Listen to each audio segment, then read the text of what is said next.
তো দেখো, আমরা সবসময় যেভাবে আমাদের ইন্ট্রোটা দিয়ে ভিডিও স্টার্ট করি, ত্রিপুরাতে লাস্ট 4-5 ঘন্টা ধরে যে ঘটনাগুলি ঘটেছে সেগুলি দেখার পর আমাদের কিন্তু আর সেই ক্যাপাবিলিটি নেই যে আমরা আমাদের ইন্ট্রোটা দিয়ে ভিডিওটা স্টার্ট করব। তোমরা হয়তো এতক্ষণে জেনে গেছো যে কালকে যে তোমাদের টিটিএডিসি এজএ2 এক্সামটা ছিল সেটা কিন্তু পোস্টপোন্ড হয়ে গেছে, মানে এটা কিন্তু কালকে হবে না। এটার মেন যে কারণ সেটা হলো টিটিএডিসি এজএ2 এক্সামের যে আনসার কিটা সেটা কিন্তু অলরেডি লিক হয়ে গেছে।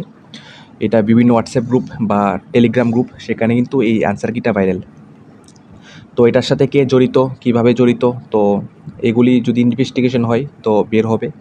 দেখো, আরেকটা কথা, এই যে ট্রেন্ড, মানে এক্সামের আগে কোশ্চেন পেপার লিক হয়ে যাওয়া, এক্সামের আগে কোশ্চেন লিক হয়ে যাওয়া, এই ট্রেন্ড এগুলি কিন্তু আমরা আগে দেখতাম যে ওয়েস্ট বেঙ্গল, উত্তরপ্রদেশ, বিহার এইসব স্টেটগুলিতে ছিল।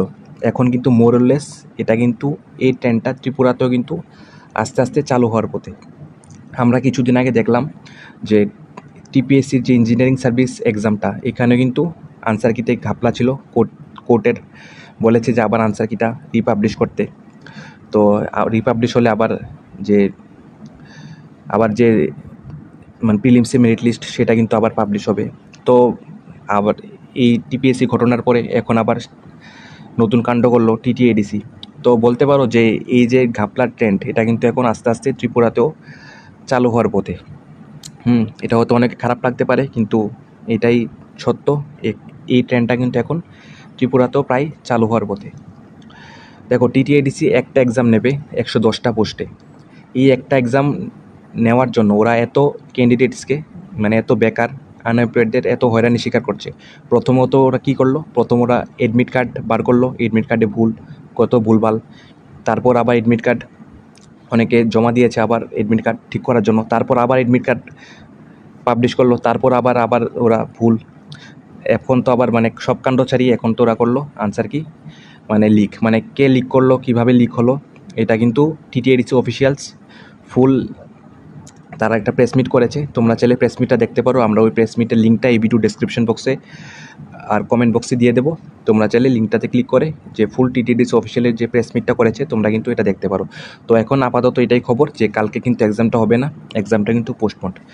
বুবাগরা একটা টুইট করেছে, I have received serious allegation against a leak in the answer sheet for the examination to be held on tomorrow. I have asked CK Jamatia IS to immediately hold a press conference, postpone the examination and filed FIR those who are responsible for this. দেখো, এখন FIR হবে। যদি investigation হয় কে জড়িত ছিল, ঠিক আছে, ওদের এগেনস্টে কি অ্যাকশন নেওয়া হয় সেটা তো ফিউচারই জানা যাবে যদি কোনো অ্যাকশন নেওয়া হয়। তো এইটা হলো সেই আনসার কিটা যেটা ভাইরাল সোশ্যাল মিডিয়াতে, কালকের এক্সামের আনসার কিটা।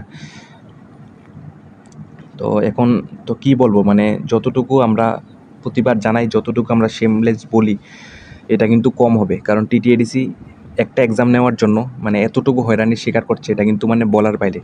তো এখন লাস্ট আমাদের কাছে যেটা আছে এটা হলো হোপ ফর দ্য বেস্ট। এখন হোপ ছাড়া আমাদের কাছে আর কিছু নেই এখন আপাতত।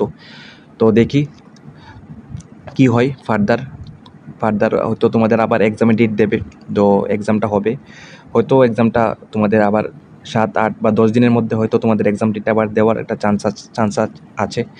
আর এক্সাম যে তোমাদের হবে ওই এক্সামের কিন্তু অ্যাডমিট কার্ড আর ভেন্যু এগুলি কিন্তু সেম থাকবে, শুধু তোমাদের যে ডেটটা, এক্সাম ডেটটা, এটা কিন্তু রিপাবলিশ হবে। আবার নতুন এক্সাম হবে, আবার নতুন এক্সাম ডেটে এক্সাম হবে, প্লাস নতুন কোশ্চেন পেপার হবে।